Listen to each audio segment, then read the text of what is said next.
ودروس التاريخ تؤكد للقاصي والداني أن مصر وإن طال صبرها إلا أنها لا يمكن أبدا أن تفرط في حق من حقوقها.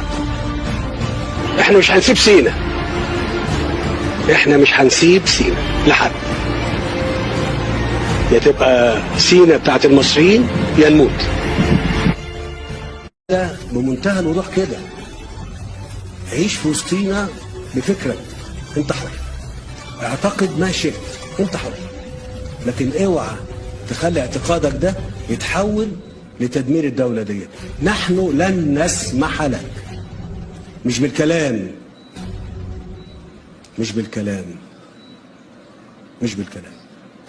فبطمنكم ما تخافوش، بس بشرط